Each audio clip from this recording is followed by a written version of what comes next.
Está ordenado, mira, somos re prolijos. Qué bárbaro. Gracias, gracias. Mira. Pocas veces. Es un detalle. Ya están los certificados. No es poca cosa. Bueno, les recuerdo, nosotros tenemos una conferencia ahora aquí, 2 ponencias en este espacio. Bajamos porque a las 20 la conferencia de Liliana Vitale, que viene en camino, que enseguida la vamos a ir a buscar, va a ser abajo, porque mientras nosotros estemos en la conferencia de Liliana, acá se va a estar haciendo la prueba de sonido del grupo, del canto del grupo vocal argentino, que va a ser el cierre musical, el broche de oro de nuestro congreso, y bueno, y después de ese concierto de ellos, todos vamos a ir a 2 cuadras por aquí, por Irigoyen, 2 cuadras más hacia abajo, a esa peña de camaradería que vamos a tener, donde, bueno, como la palabra lo dice, peña, será casi espontáneo, algunos empezarán a cantar y los que se quieran aprender harán su aporte y sus ganas de expresar todo lo que sienten. Así que ahí haremos la confraternidad tan necesaria en estos congresos. Les recuerdo que mañana tenemos también 2 conferencias muy importantes. A las 10 de la mañana, si no veo bien, 10. Nuestro querido amigo Camilo Mata, presentando su libro de las coplas, ¿sí? Las coplas que vuelan. Y también el presidente de nuestro congreso coral, el maestro Bernardo Moroder, que acaba de editar su libro sobre Wagner, sobre la obra wagneriana. Entonces, eso también como otro broche final de este congreso. Y después haremos nuestro plenario y la despedida. ¿Pasé todos los avisos, maestro? ¿Ya pasé todo? ¿Dije todo? Bueno, ¿qué más les puedo decir? ¿A quién voy a presentar? Ya lo conocen, ya cantaron, ya bailaron, ya se rieron, ya le compraron discos. Con ustedes, Sergio Sansón.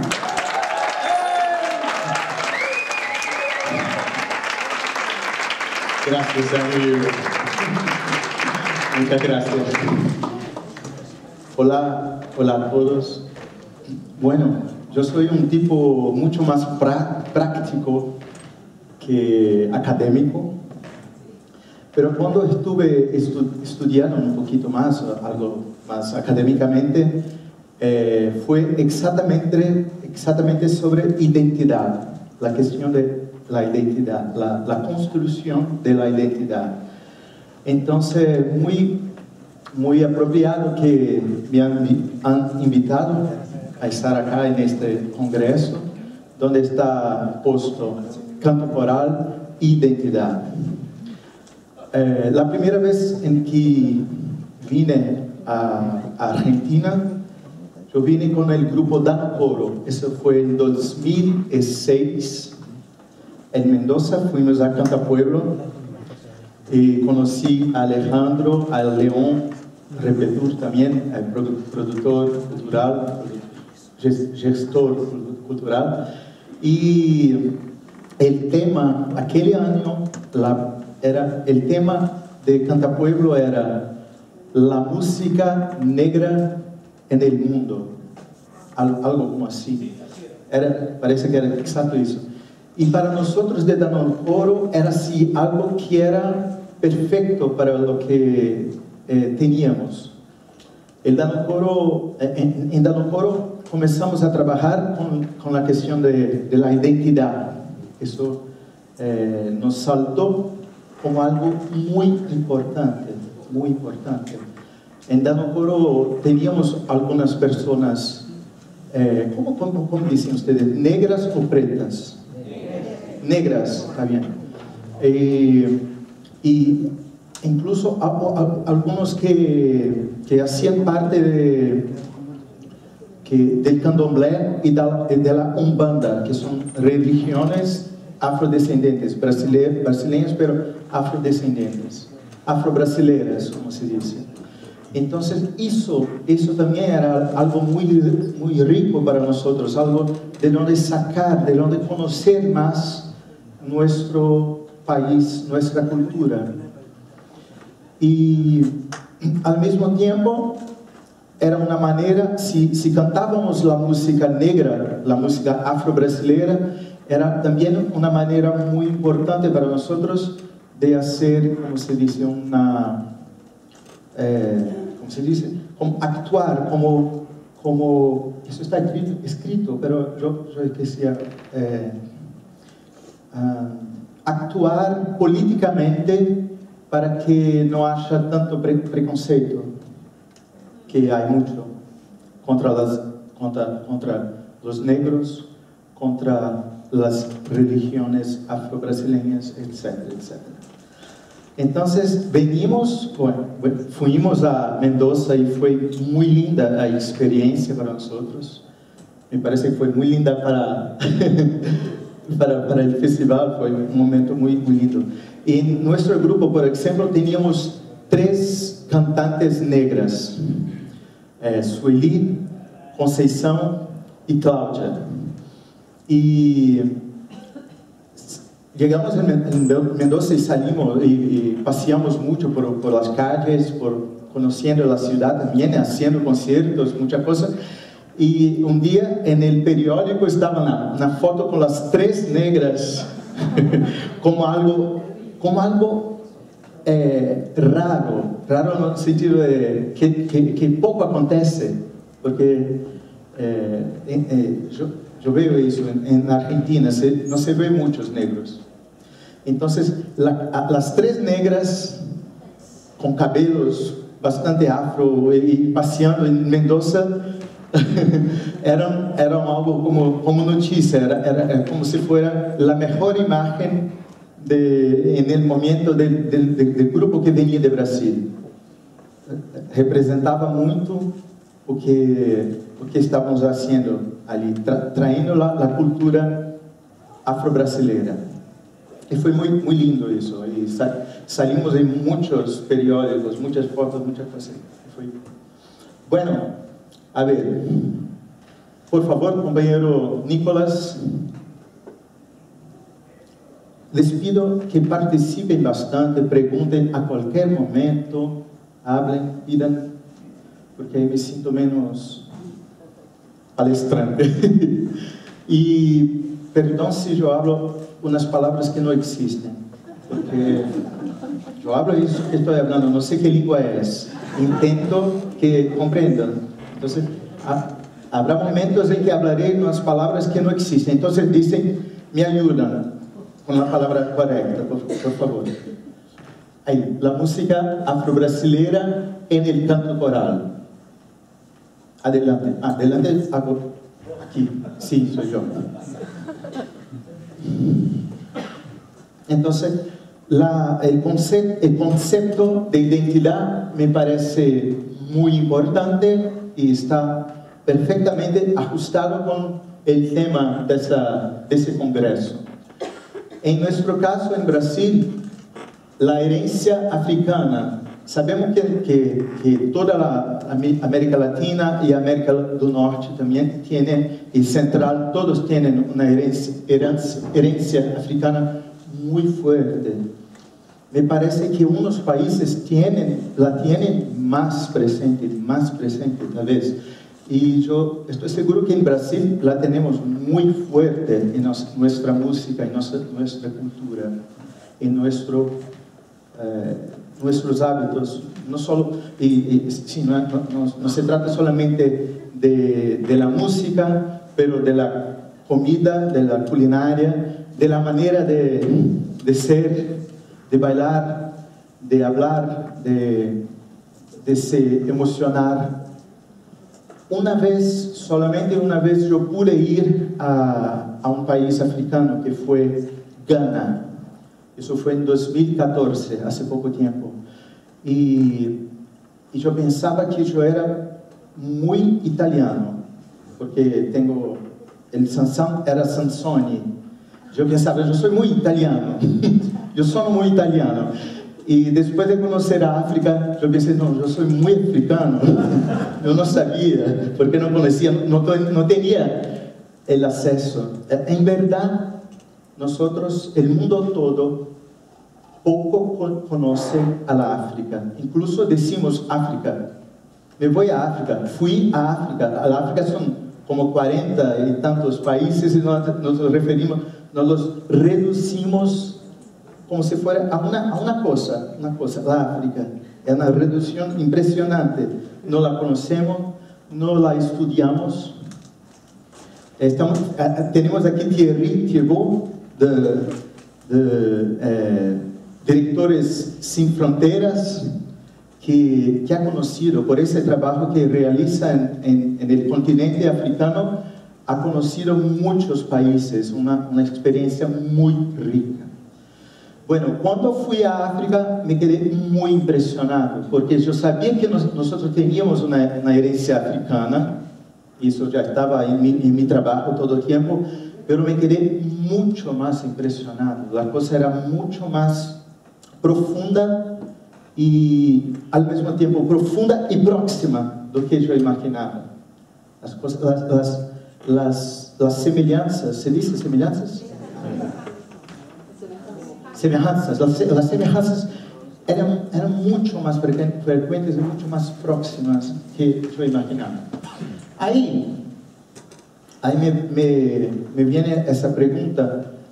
En el Brasil pasamos por muchos momentos de discusión sobre el racismo, porque hay mucho, aunque intentemos que no haya, aunque por veces pensemos que no haya, y ahí pensamos así, la negritud está en el color de la piel, o sea, si la color de la piel define si tienes una herencia africana, y para mí no, porque me siento muy negro por eso, porque toda la manera de ser que tengo y que mucha gente que conozco tiene, brasileños, es muy africana, muchas cosas. Vinicius decía, soy más negro. Sí, Vinicius de Moraes.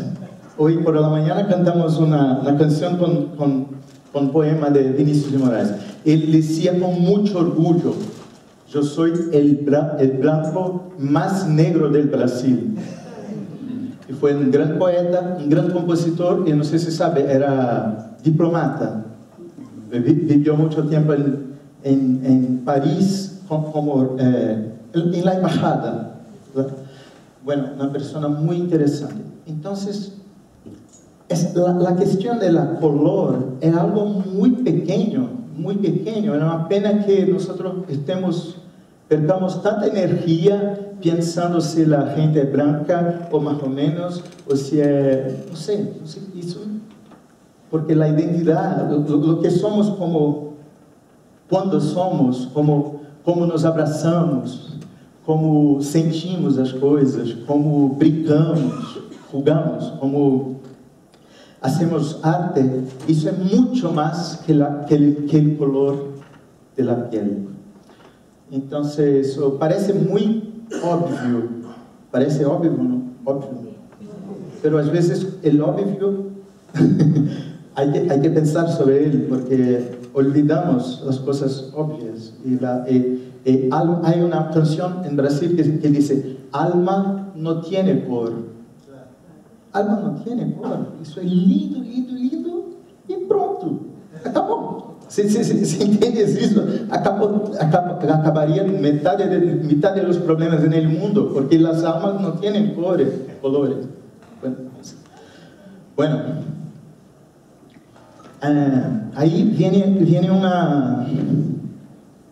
un tema muy fuerte para nosotros, que es la religiosidad. Cuando los portugueses vinieron, a partir del siglo XVI, vienen y traen muchos esclavos. Hay pesquisadores que dicen que en Brasil, el Brasil es el país donde hubo más esclavos en toda la historia. Unos dicen que llega a 8 millones. Unos dicen que llega a 8,400,000. Bueno, entonces eso fue muy fuerte, una historia muy fuerte, muy triste, por supuesto. Venían los navíos y, bueno, una tercera parte, o sea, un tercio, ¿cómo se dice? Una tercera parte, una tercera parte de los que venían ya morían en el camino. Imagina eso, ¿qué era eso? O sea, cuando estuve en Ghana, yo conocí a una fortificación hecha por los portugueses en Ghana. Ghana tenía colonización alemana y después inglesa, pero ellos, los colonizadores, hacían tantos arreglos que había una fortificación construida por los portugueses en 1500 o 1498, algo así, muy antes de la conquista, de la llegada en Brasil, que fue en 1500. Y por allí, yo estuve allí, en las salas donde los esclavos estaban, y las salas iban se quedando más bajos y pasaban, hasta que había una puerta que se llamaba la puerta como sin vuelta, sin opción de volver. Dallí, si llegabas allí, era imposible volver, y era el momento de salir por la playa y llegar al navío. Y yo tuve muchas clases de música en Ghana, y el profesor, un maestro muy increíble, llamado Kofi, dijo: mi pueblo hasta hoy no sabe lo que fue la esclavitud al mar, porque ellos ya tenían en África, mismo entre las tribus africanas y después con los europeos, la esclavitud, pero era como si fuera, era una esclavitud blanda comparada con la crueldad de la esclavitud al mar, para el mundo nuevo. Entonces, en verdad, él dice eso, que hasta hoy los países africanos, mucha gente, gran parte de la gente que vive no sabe hasta hoy lo que pasó, la crueldad que pasó el pueblo africano que vino a las Américas. Bueno, las religiones africanas estaban prohibidas porque el colonizador era católico y las religiones africanas eran espíritas. Entonces era reprimida, prohibida. Empieza a acontecer algo que es el sincretismo religioso. Entonces hay muchos santos de la religión católica que tienen un equivalente en los orígenes, como São Jorge, San Jorge é Ogum, Santa Bárbara é outra, não sei muito, pero los escravos começam a elegir um santo e dizem: bueno, esse santo para mim es el mío santo, mi origen. Entonces comienza en Río de Janeiro, vamos a ver ahí, hay iglesias solamente para los pretos, porque había una Nossa Senhora de los Rosario de los pretos, había una Nossa Senhora exclusiva, especial para los pretos, iglesias para los pretos. Bueno, hay tanta cosa para... Y ahí, bueno, surgen las religiones afro-brasileras, principalmente el candomblé y la umbanda.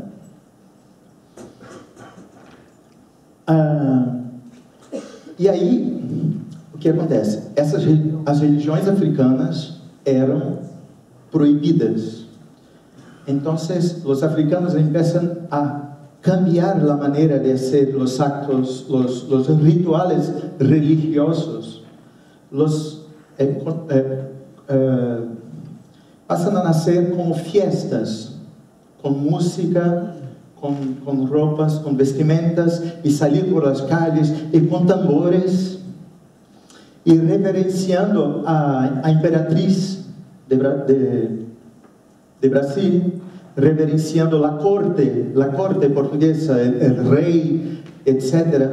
Y todo eso era como una farsa, porque en verdad ellos estaban tocando y venerando y reverenciando a sus orixás. Pero esa era la única manera que encontraban para seguir con su religiosidad.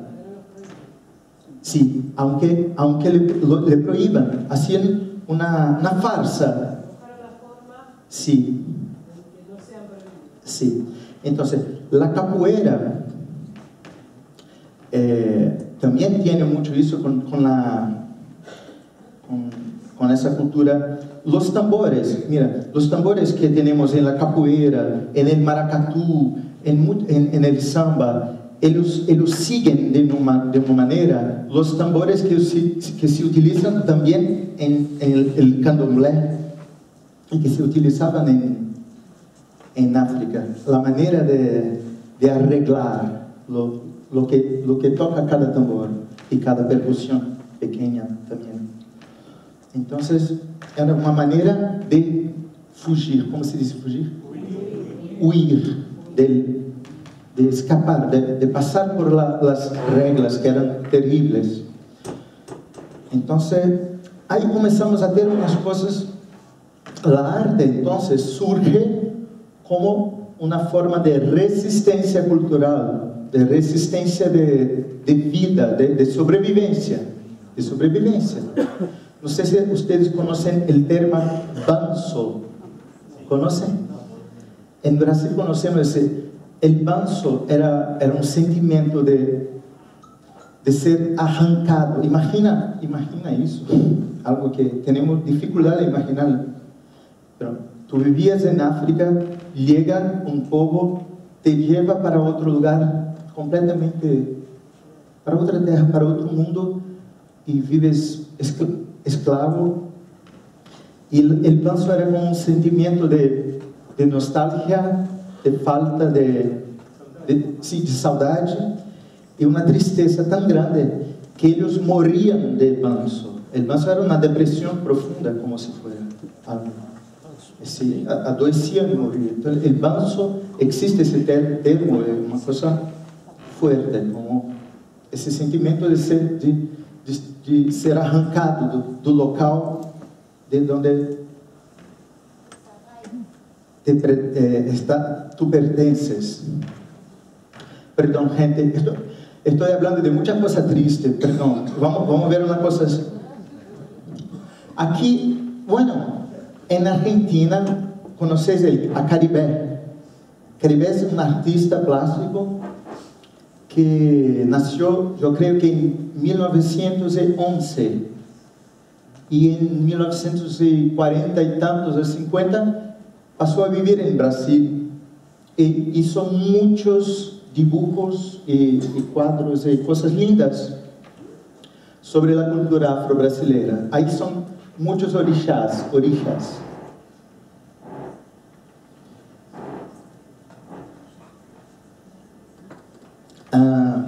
Ahí viene una pregunta que yo puse. ¿Se puede hacer neutral esta ser, correcto? ¿Se puede hacer neutral en el hacer? Bueno, no. ¿Se puede ser neutral en el hacer artístico? Es una pregunta. ¿Se puede? ¿Qué te parece? Yo acredito también que no se puede, porque si quieres hacer arte, el arte no tiene conexión con la historia, con lo que está pasando, con cómo está tu vida, cómo está tu pueblo, tu país, la gente, las mujeres, todo. Entonces eso ya es una escoja. Eso ya es una escoja. Una elección. Está eligiendo algo. no hacer una música, una arte que no tiene mucho compromiso con cuestiones sociales, políticas, también es una escolha. Está eligiendo algo. El acto artístico, como yo acredito mucho en el acto artístico como acto de construcción política y social. Esto, claro que, bueno, estoy hablando mucho de la mía propia experiencia. Entonces, el Dano Coro, que es un grupo que dirijo hasta hoy, tiene 20 años. Yo era bastante joven y yo no había pensado así, bueno, voy a hacer un trabajo que busque la identidad brasileña. No pensé nada. Pero cuando conocí a las personas que llegaron al grupo, eso me despertó. Eso me pareció, esto es muy importante para ellos. Como minorías, ¿conocen el concepto de minorías identitarias? Porque imagina que los negros son mayoría en nuestro país, Brasil. Pero representativamente ellos son minorías. Ellos tienen mucho menos voz que los blancos. Ellos son más. Entonces, yo pasé a trabajar con las minorías. ¿Minorías silenciadas? Sí, bueno, minorías silenciadas.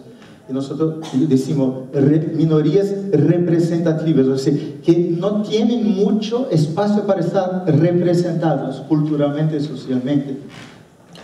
Y ahí pasé a pensar así, el canto coral con compromiso social. De siempre que trabajo en un proyecto, en una escuela, con un grupo, siempre pienso, ¿qué canciones podemos elegir que diga algo importante para nuestra sociedad ahora? ¿Qué importante decir? Para mí, eso costuma ser importante. Perdón. Aquí están Caetano Veloso, Chico Buarque, Milton Nascimento y Mercedes Sosa.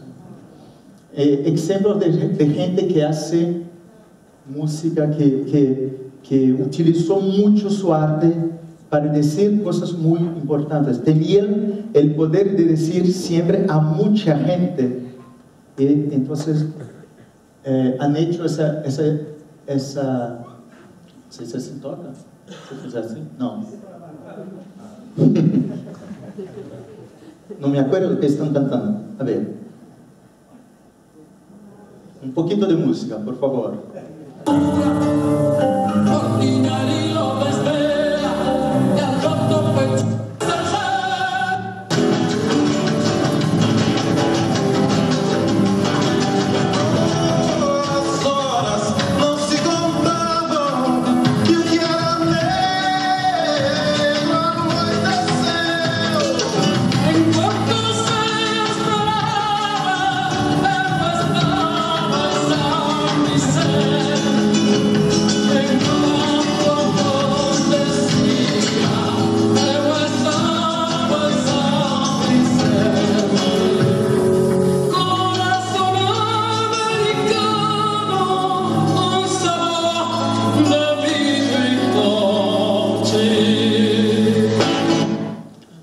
Lindo. Me gustaría escuchar todo. Bueno, entonces un sabor de vidrio y corte, imagina, corazón americano, un sabor, una canción de Milton y esa voz maravillosa aquí. Bueno, adelante, si no. Hay una acuarela de Caribe. Mira, esa cosa de los tres tambores, como eso es muy frecuente en muchos ritmos brasileños, de diferentes estados, como del norte, en Pará, na Bahia, Pernambuco, o jongo, né, que temos no Sudeste, no Rio de Janeiro, Espírito Santo, Minas Gerais. Siempre o casi siempre tenemos ese trío de tambores y ellos tienen incluso nombres, como son como entidades también. La persona que toca percusión en la candomblé Él es elegido por el Orijá. El Orijá dice, como dice, en los ¿cómo se dice? Rituales, elige y dice, te vas a hacer Ogún. Ogún es la persona que tiene que ser, es un cargo de músico, como se fuera. Eso está siempre en la capoeira, en maracatu, etc. Aquí un grupo com capoeira. A capoeira tem uma força como música, como disciplina, é quase como na arte marcial, a disciplina da capoeira. Os mestres de capoeira são muito especiais, têm valores éticos muito fortes. Se eu fuera ministro da Cultura ou da Educação em Brasil, eu diria, todos vão a ser capoeira, porque isso é nosso, tem muito que ver com nós e ensina música, corporeidade, ter seu corpo com saúde, ensina valores éticos muito fortes. Esse é um grupo de maracatu, eu toco nesse grupo. Eu tenho tambores como esse e toco com eles. Mirem, maracatu é típico de Pernambuco, mas temos grupos de maracatu em vários estados.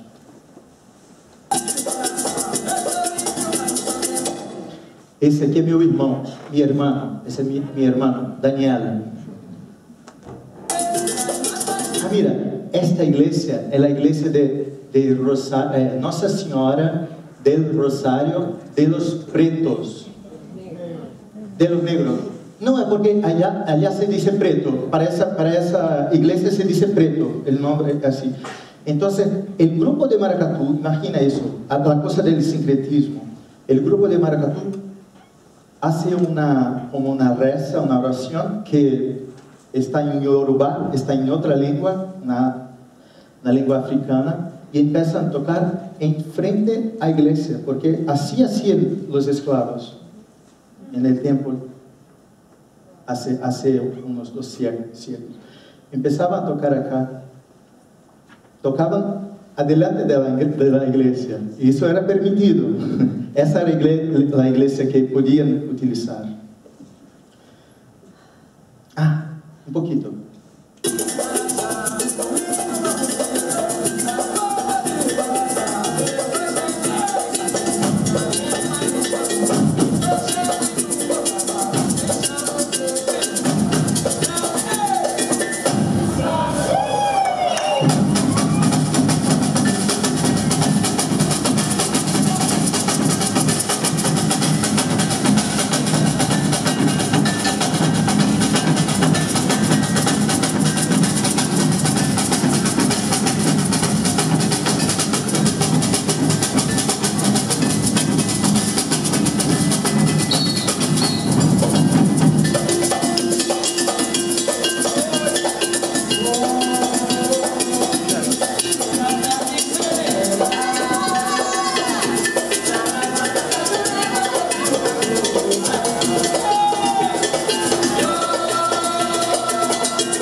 Salimos no carnaval, tocamos 4 horas seguidas, sem parar, 4 horas.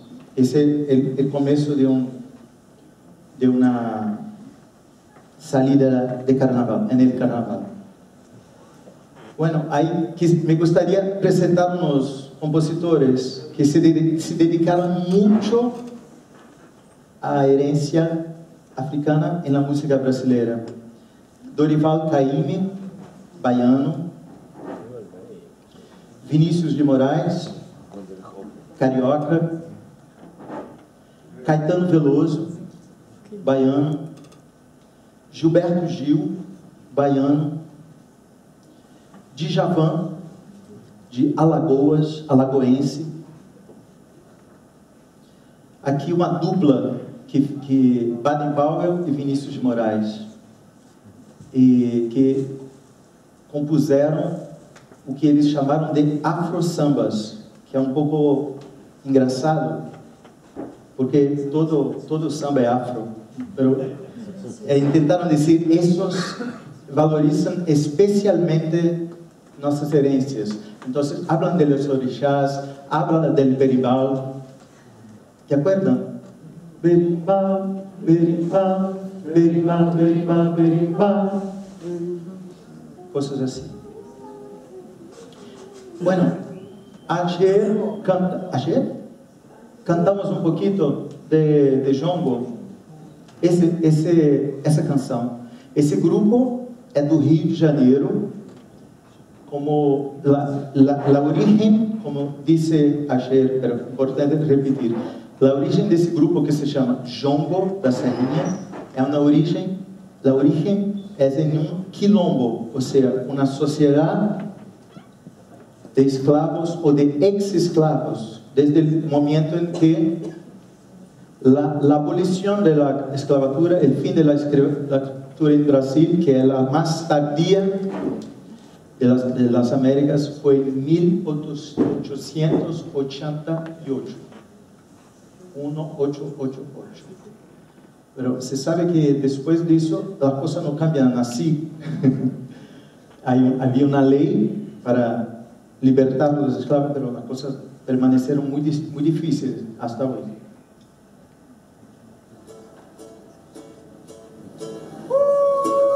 A canção que cantamos ayer. Vapor berrou na Paraíba e chora eu. Passa dele na Madureira e chora eu. O vapor berrou,